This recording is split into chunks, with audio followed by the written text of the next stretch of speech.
अध्याय 11 विराट रूप। अर्जुन ने कहा, आपने जिन अत्यंत गुह्य आध्यात्मिक विषयों का मुझे उपदेश दिया है, उसे सुनकर अब मेरा मोह दूर हो गया है। हे कमल नयन, मैंने आपसे प्रत्येक जीव की उत्पत्ति तथा लय के विषय में विस्तार से सुना है और आपकी अक्षय महिमा का अनुभव किया है।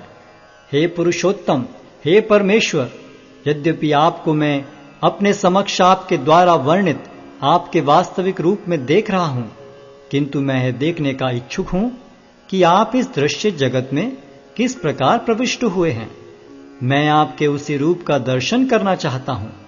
हे प्रभु, हे योगेश्वर, यदि आप सोचते हैं कि मैं आपके विश्व रूप को देखने में समर्थ हो सकता हूं, तो कृपा करके मुझे अपना असीम विश्व रूप दिखलाइए। भगवान ने कहा, हे अर्जुन, हे पार्थ, अब तुम मेरे ऐश्वर्य को सैकड़ों हजारों प्रकार के दैवी तथा विविध रंगों वाले रूपों को देखो।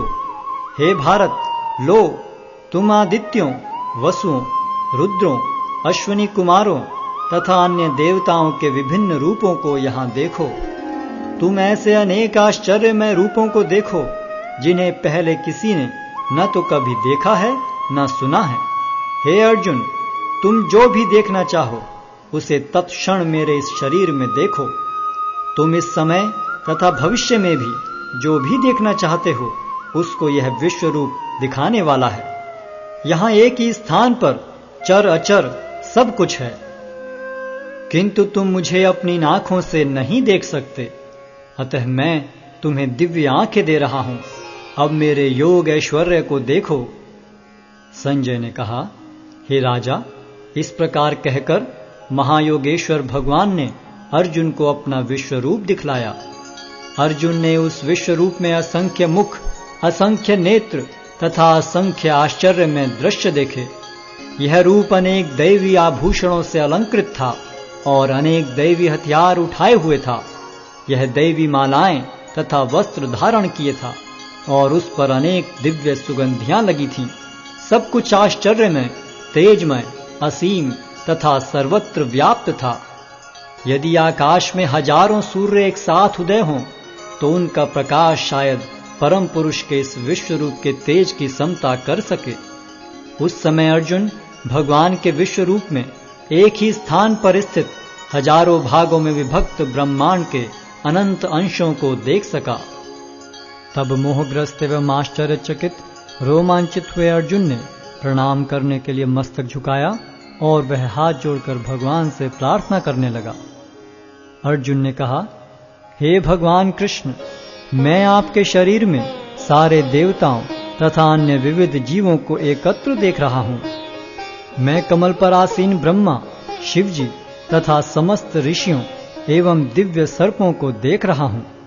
हे विश्वेश्वर, हे विश्वरूप, मैं आपके शरीर में अनेकानेक हाथ, पेट, मुंह तथा आंखें देख रहा हूं, जो सर्वत्र फैले हैं और जिनका अंत नहीं है।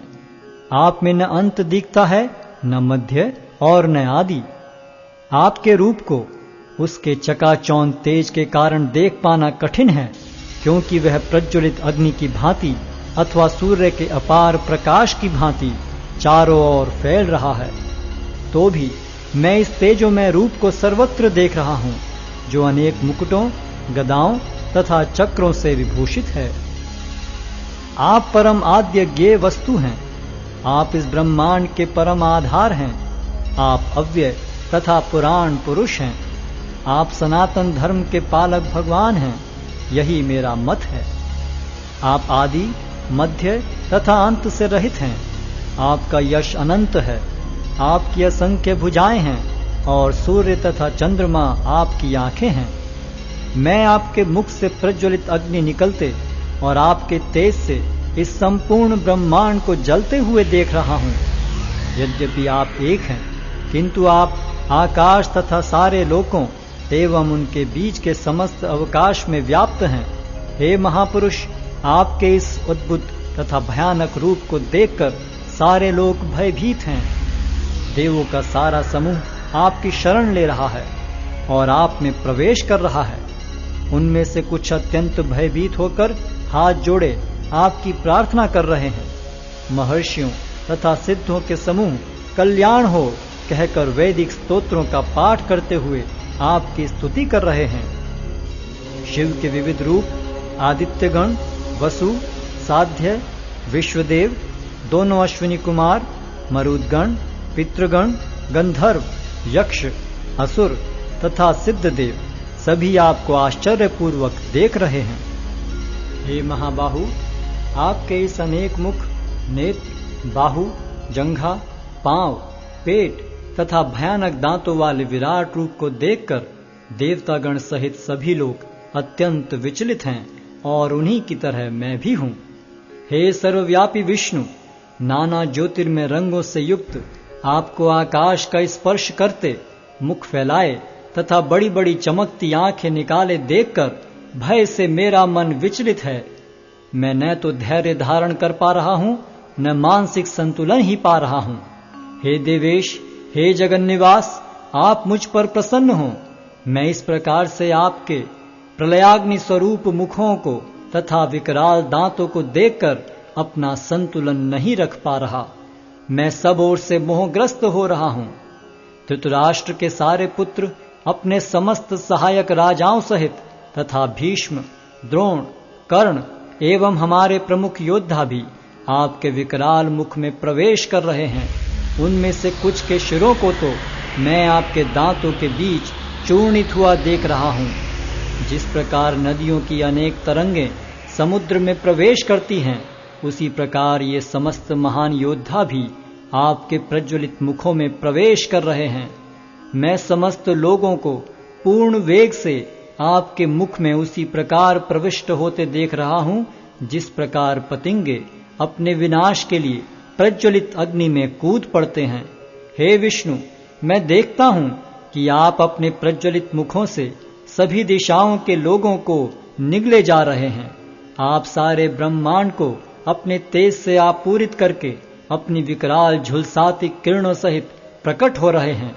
हे देवेश, कृपा करके मुझे बतलाइए कि इतने उग्र रूप में आप कौन हैं। मैं आपको नमस्कार करता हूं। कृपा करके मुझ पर प्रसन्न हो। आप आदि भगवान हैं। मैं आपको जानना चाहता हूं, क्योंकि मैं नहीं जान पा रहा हूं कि आपका प्रयोजन क्या है। भगवान ने कहा, समस्त जगतों को विनष्ट करने वाला काल मैं हूं और मैं यहां समस्त लोगों का विनाश करने के लिए आया हूं। तुम्हारे सिवा दोनों पक्षों के सारे योद्धा मारे जाएंगे। अतः उठो, लड़ने के लिए तैयार हो और यश अर्जित करो। अपने शत्रुओं को जीतकर संपन्न राज्य का भोग करो। ये सब मेरे द्वारा पहले ही मारे जा चुके हैं। और हे सव्यसाची, तुम तो युद्ध में केवल निमित्त मात्र हो सकते हो। द्रोण, भीष्म, जयद्रथ, कर्ण तथा अन्य महान योद्धा पहले ही मेरे द्वारा मारे जा चुके हैं। अतः तुम उनका वध करो और तनिक भी विचलित न हो। तुम केवल युद्ध करो। युद्ध में तुम अपने शत्रुओं को परास्त करोगे। संजय ने धृतराष्ट्र से कहा, हे राजा, भगवान के मुख से इन वचनों को सुनकर कांपते हुए अर्जुन ने हाथ जोड़कर उन्हें बारंबार नमस्कार किया। फिर उसने भयभीत होकर अवरुद्ध स्वर में कृष्ण से इस प्रकार कहा। अर्जुन ने कहा, हे ऋषिकेश, आपके नाम के श्रवण से संसार हर्षित होता है और सभी लोग आपके प्रति अनुरक्त होते हैं। यद्यपि सिद्ध पुरुष आपको नमस्कार करते हैं, किंतु असुरगण भयभीत हैं और इधर उधर भाग रहे हैं। यह ठीक ही हुआ है। हे महात्मा, आप ब्रह्मा से भी बढ़कर हैं। आप आदि सृष्टा हैं, तो फिर वे आपको सादर नमस्कार क्यों न करें। हे अनंत, हे देवेश, हे जगन्निवास, आप परम स्रोत, अक्षर, कारणों के कारण तथा इस भौतिक जगत से परे हैं। आप आदि देव, सनातन पुरुष तथा इस दृश्य जगत के परम आश्रय हैं। आप सब कुछ जानने वाले हैं और आप ही वह सब कुछ हैं जो जानने योग्य है। आप भौतिक गुणों से परे परम आश्रय हैं। हे अनंत रूप, यह संपूर्ण दृश्य जगत आपसे व्याप्त है। आप वायु हैं तथा परम नियंता भी हैं। आप अग्नि हैं, जल हैं तथा चंद्रमा हैं। आप आदि जीव ब्रह्मा हैं और आप प्रपितामह हैं। अतः आपको 1000 बार नमस्कार है और पुनः पुनः नमस्कार है। आपको आगे पीछे तथा चारों ओर से नमस्कार है। हे असीम शक्ति, आप अनंत पराक्रम के स्वामी हैं।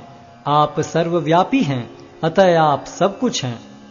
आपको अपना मित्र मानते हुए मैंने हठ पूर्वक आपको हे कृष्ण, हे यादव, हे सखा जैसे संबोधनों से पुकारा है, क्योंकि मैं आपकी महिमा को नहीं जानता था। मैंने मूर्खतावश या प्रेमवश जो कुछ भी किया है, कृपया उसके लिए मुझे क्षमा कर दें। यही नहीं, मैंने कई बार आराम करते समय एक साथ लेटे हुए या साथ साथ खाते या बैठे हुए, कभी अकेले तो कभी अनेक मित्रों के समक्ष आपका अनादर किया है। हे अच्युत, मेरे इन समस्त अपराधों को क्षमा करें। आप इस चर तथा अचर संपूर्ण दृश्य जगत के जनक हैं। आप परम पूज्य महान आध्यात्मिक गुरु हैं। न तो कोई आपके तुल्य है, न ही कोई आपके समान हो सकता है। हे अतुल शक्ति वाले प्रभु, भला तीनों लोकों में आपसे बढ़कर कोई कैसे हो सकता है। आप प्रत्येक जीव द्वारा पूजनीय भगवान हैं। अतः मैं गिरकर सादर प्रणाम करता हूँ और आपकी कृपा की याचना करता हूँ। जिस प्रकार पिता अपने पुत्र की ठिठाई सहन करता है, या मित्र अपने मित्र की घृष्टता सह लेता है, या प्रिय अपनी प्रिया का अपराध सहन कर लेता है, उसी प्रकार आप कृपा करके मेरी त्रुटियों को सहन कर लें। पहले कभी न देखे गए आपके इस विराट रूप का दर्शन करके मैं पुलकित हो रहा हूँ, किंतु साथ ही मेरा मन भयभीत हो रहा है। अतः आप मुझ पर कृपा करें और हे देवेश, हे जगन निवास, अपना पुरुषोत्तम भगवत स्वरूप पुनः दिखाएं। हे विराट रूप, हे सहस्त्रभुज भगवान, मैं आपके मुकुटधारी चतुर्भुज रूप का दर्शन करना चाहता हूँ, जिसमें आप अपने चारों हाथों में शंख, चक्र, गदा तथा पद्म धारण किए हुए हों। मैं उसी रूप को देखने की इच्छा करता हूँ।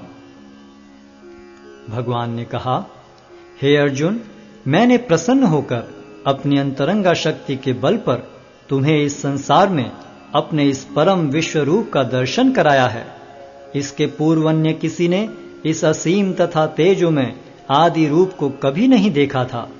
हे कुरुश्रेष्ठ, तुमसे पूर्व मेरे इस विश्व रूप को किसी ने नहीं देखा, क्योंकि मैं न तो वेदाध्ययन के द्वारा, न यज्ञ, दान, पुण्य या कठिन तपस्या के द्वारा इस रूप में इस संसार में देखा जा सकता हूं।